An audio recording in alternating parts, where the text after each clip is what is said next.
নমস্কার বন্ধুরা, সবাই কেমন আছো? এখন তো গরমকাল এসেই গেছে, আর গরমে হাতের থেকে বাঁচার জন্য, শরীর মন দুটোই ঠান্ডা করার জন্য প্রাণ জুড়ানো একটা জুস রেসিপি আজকে তোমাদের সঙ্গে শেয়ার করব। অসম্ভব মজার হয়, কিন্তু খেতে খুবই ইজিভাবে তৈরি করা যায়, আর খেতে দুর্দান্ত স্বাদের হয়।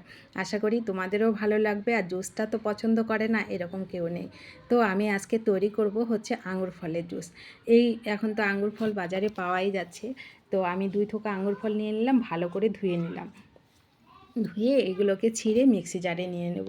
আজকের পদ্ধতিটা যদি তোমরা খেয়াল করো, একই পদ্ধতিতে কিন্তু অনেক রকম জুস তোমরা তৈরি করে খেতে পারবে। তরমুজের জুস, পোড়া আমের জুস, সেদ্ধ আমের জুস, কাঁচা আমের জুস কিংবা পাকা আমের জুস, সেটাও কিন্তু তোমরা তৈরি করে খেতে পারবে। তো দেখো, মিক্সি জারে আঙুর ফলগুলো ছিঁড়ে নিলাম, ওর মধ্যে একটু লেবুর রস দিয়ে দিলাম, একটু চাট মশলা দিচ্ছি হাফ চামচ মতন, হাফ চামচ বিট নুন দিচ্ছি। এখানে নর্মাল নুন কিন্তু দিও না, বিট নুন দিলে বেশ ভালো লাগে। একটু লঙ্কার গুঁড়ো দিলাম, 3-4টে পুদিনা পাতা এর মধ্যে দিয়ে দিলাম। অসম্ভব মজার হয় পুদিনা পাতাটা দিলে, খেতে ফ্লেভারটাও ভালো লাগে, খেতেও ভালো লাগে।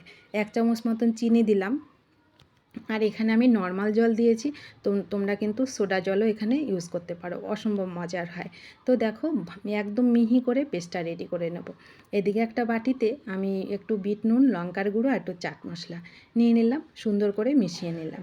মিশিয়ে এবার এটাকে রেখে দেবো। আর এর মধ্যে এটা যেই জুসটা ঢালবো, সেই জুসের গ্লাসের মুখে লাগিয়ে দিলে অসম্ভব মজার লাগে খেতে। যখন মুখে পড়বে জুসটা খাওয়ার সময় খেতে দারুণ লাগবে। তো দেখো, আমি একটা ছোট গ্লাস, একটা বড় গ্লাস নিয়ে নিয়েছি। নিয়ে এবার এই যে গ্লাসের মুখে এগুলোকে লাগিয়ে দিচ্ছি। যখন খাবে মুখের মধ্যে পড়বে এই চাট মশলা, লঙ্কার গুঁড়ো, বিট নুনটা, দুর্দান্ত লাগবে। তো দেখো, খুবই ইজিভাবে তৈরি করা যায়। এখন তো আঙুর ফল বাজারে অ্যাভেলেবেলই পাওয়া যায়। তোমরা তৈরি করে খেয়ে দেখবে কতটা মজার। আর ভালো লাগলে সবাইকে শেয়ার করে দেবে। এই সুন্দর রেসিপিটা যেন এই গরমের হাতের থেকে বাঁচার জন্য সবাই তৈরি করে খেতে পারে। অনেক অনেক শেয়ার করে দেবে, তোমরাও তৈরি করে খাবে। আর ইউটিউব থেকে দেখলে ইউটিউব চ্যানেলটা একটু সাবস্ক্রাইব করে দেবে। যারা সাবস্ক্রাইব করেছো তাদেরকে তো অসংখ্য ধন্যবাদ। আর ভিডিওটি কেমন লেগেছে কমেন্ট করতে কিন্তু ভুলবে না। তো দেখো, আমার ঢালা হয়ে গেছে। এবার উপরে একটু বরফের টুকরো আমি দিয়ে দিলাম ঠান্ডা করার জন্য। তো দেখো, রেডি হয়ে গেলে একটু সুন্দর দেখার জন্য একটু লেবু টুকরো উপর দিয়ে দিলাম। তোমরা এখানে কোনো কিছু যেভাবে খাবে সেভাবে তোমরা কিন্তু ইউজ করতে পারো। অসম্ভব মজার হয়, খুবই ইজি তৈরি করা যায়। এত সুন্দর ইজিভাবে যদি জুস তৈরি করে আমরা খেতে পারি, তো গরম আমাদের কি করবে বলো?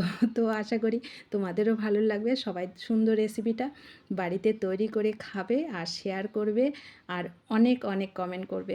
সবাই ভালো থাকবে, সুস্থ থাকবে। গরমের হাতের থেকে বাঁচার জন্য এই জুসটা অবশ্যই তৈরি করে খাবে। দেখা হচ্ছে তোমাদের সঙ্গে পরবর্তী ভিডিওতে। সবাই ভালো থেকো, সুস্থ থেকো।